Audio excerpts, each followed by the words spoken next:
부동산발 비상사태라 결국 올 것이 왔다. 무슨 말일까요?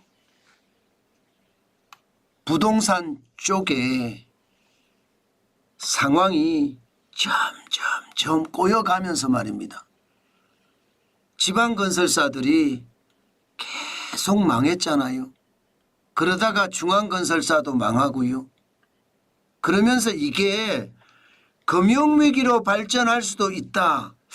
이런 전망을 제가 여러분들에게 말씀을 드렸습니다. 그만큼 지금 부동산 PF 대출의 부실이 지방 건설사들을 망하게 하고 중앙건설사를 망하게 하더니요. 이제 금융으로 전이되기 시작했어요. 금융으로 전이되면 이게 이제 어떻게 상황이 진짜 벌어질지 아무도 모릅니다. 제가 부동산발 비상사태라는 제목을 달았잖아요. 그러면서 올 것이 왔다고 했잖아요. 실제 부동산에서 이제 금융으로 약간씩 전이되기 시작하는 거. 이거 저는 제가 봐서 충격적이라고 생각합니다. 일단 이걸 한번 보시죠. 무궁화 신탁입니다. 부동산 신탁회사입니다. 당기순이익이 여러분 보시는 것처럼 매년 3분기 기준입니다. 결국 마이너스로 돌아섰습니다. 2021년만 하더라도 당기순이익이 매년 3분기 기준으로 무궁화 신탁은 255억, 2022년은 318억 원, 작년은 64억이었습니다. 그런데 올해 3분기는 마이너스 165억이 되었습니다. 뭔가 상황이 나빠진다는 이야기잖아요. 상황이 좋지 않다는 이야기예요. 부동산 신탁이라는 게 여러분 결국 말입니다. 신탁회사는 책임 준공을 해주는 핵심적인 부동산 금융회사입니다. 그런데 이 금융회사가 이제 당기순이익이 마이너스로 넘어졌다. 다시 말해서 건설사들이 계속 무너지니까 책임 준공은 부동산 신탁이 한다고 했잖아요. 그러면 부동산 건설회사들이 무너진 것을 대신 부동산 신탁이 떠안기 시작했어요. 그 떠안기 시작한 게 무궁화 신탁이 이렇게 어려워진 것 이제 시작이라는 겁니다. 그만큼 말입니다. 무궁화 신탁은 정부로부터 확실한 경영 개선 권고까지 받았습니다.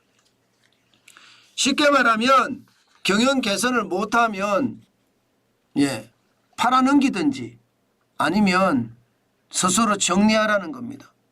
적기 시정 조치가 떨어졌습니다. 무궁화 신탁의 영업용 순자본 비율이 NCR이라고 하는데 쉽게 말하면 NCR은요. 총 위험액 대비 영업용 순자본 비율을 나타냅니다. 낮을수록 위험합니다. 그런데 2021년에 695% 굉장히 좋았습니다. 다시 말해서 순자본은 좋고요. 위험액은 적다는 뜻입니다. 2022년에도 398%, 작년에도 253%였거든요. 그런데 올해 9월에는 여러분 125%예요. 경영개선 권고 기준인 150% 미만까지 떨어졌습니다. 굉장히 많이 떨어졌죠. 그러니까 이게 금융당국으로부터 적기 시정 조치를 통보받았습니다. 금융위원회에서 말입니다. 아마 최종 수위가 결정이 될 텐데 아마도 말입니다. 최종 수위는 이제 적기 시정 조치를 취하지 않으면 이 무궁화 신탁은요. 망하든가 아니면 다른 사람한테 매각이 돼 주인이 바뀐다는 뜻이죠. 돈 있는 사람으로. 문제는 여러분 지금 무궁화 신탁만 이런 게 아닙니다. 지금 현재까지 보면 국내에 부동산 신탁사가 14개 정도 있거든요. 14개. 14개의 영업이익 상황을 보면 매년 상반기 기준입니다. 작년에는 3,326억 원의 흑자예요. 올해는 2,526억 원의 적자입니다. 그러면 14개 부동산 신탁사들 그중에 진짜 많은 부동산 신탁사들이 어렵다는 이야기가 되는 건가요? 맞습니다. 계속 어려워진다는 이야기입니다. 문제는요. 영업이익만 마이너스가 아닙니다.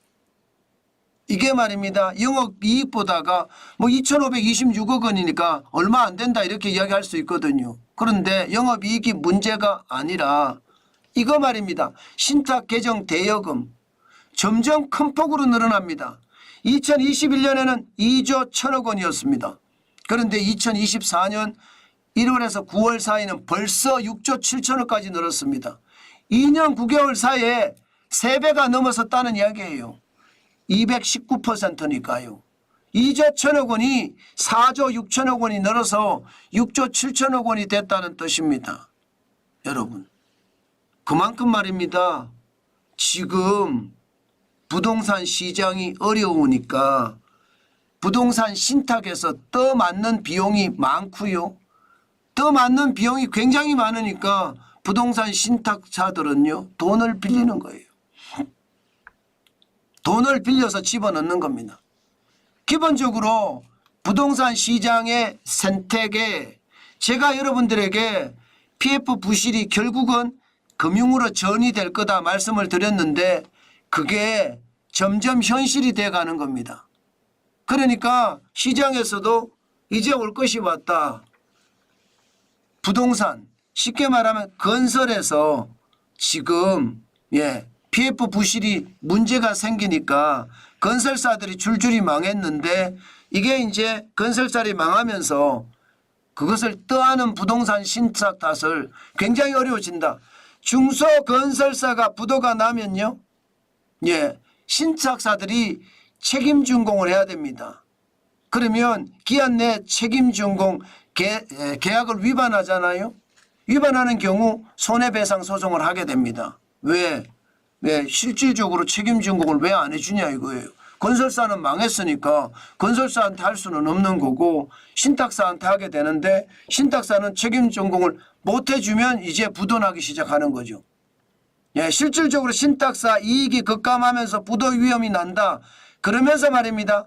PF 부실은 결국 금융사들로 이제 1금융권에서 2금융권에서 1금융권으로 옮겨갈 수도 있다는 이야기예요. 그렇게 되면 여러분 PF 부실이 작은 게 아니잖아요. 지금 신탁사에게 뭐 6조 7천억 원의 개정 대여금을 썼다고 하지만 전체 부동산 PF로 전이가 되면 이 규모가 2024년 1분기 기준으로 134조 2천억 원입니다. 지금 시장이 조용하다, 기사가 안 나온다고 해서 위험하지 않다 이런 뜻은 아닙니다. 134조 2천억 원이면 적지 않거든요. 게다가 연체율이 1분기 기준으로 3.55%입니다. 그런데 2분기는 3.56%가 됐을 거다. 시장에서는 이렇게 예상을 하고 있거든요.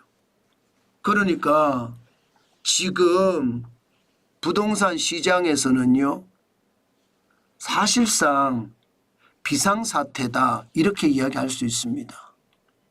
그만큼 건설사들이 줄줄이 망하면서 또 건설사들이 자금에 대한 위험, 유동성 위기를 맞으면서 결국 그 책임은 부동산 신탁사들에게 옮겨갔고요. 이제 부동산 신탁사들이 줄줄이 망하는 최악의 상황에 점점 도달해 가거든요. 그렇게 되면 PF 부실로 옮겨 붙을 가능성 굉장히 높습니다. 그러면 부동산의 위기가 금융의 위기로 발전할 수 있다. 그래서 시장에서는 결국 올 것이 왔다. 이렇게 이야기하고 있는 겁니다. 그만큼 부동산의 위기가 금융위기로 발전이 되면서 초비상사태가 걸렸다. 이렇게 이야기해도 틀리는 말이 아니라는 뜻이에요. 오죽했으면 시장에서 올 것이 왔다 이런 표현이 나왔겠습니까? 그만큼 말입니다. 상황이 점점 꼬여갑니다. 저는 여러분 지금 시장에 집값이 또 하락이 되고 거래가 제대로 일어나지 않잖아요. 심리가 무너지고 있잖아요. 그러면 부동산 회사들 특히 건설회사들은 더 빨리 망할 수 있고요. 더 많이 망하면 신탁사들로 그대로 전이가 될 거고요. 신탁사에게 전이가 되면 이게 결국은 금융위기로 계속 발전이 될 수 있다는 것 지금 시장에서는 그렇게 예상을 합니다. 부동산 신탁사들도 어렵지만 저축은행도 장난이 아니죠. 새마을금고도 마찬가지죠. 지금 부동산 PF 대출은요. 전 금융권에 깔려 있습니다. 1금융권은 좀 적다고 하지만 2금융권은 많거든요. 그래서 더 위험해진다는 거 지금 그만큼 위험이 된다는 이야기예요. 이제 화랑 때 사실 개발 사업을 굉장히 많이 벌려놨잖아요. 이게 침체기가 오면 금융부실의 뇌관이 되는 거고 이 뇌관이 터질 가능성이 있다는 이야기입니다. 저도 여러분 지표를 가지고 여러분들에게 말씀을 드리는데 그 지표가 진짜 좋지 않다는 이야기입니다. 저는 여러분 시장 아주 지독하게 바라봐야 될 것 같아요.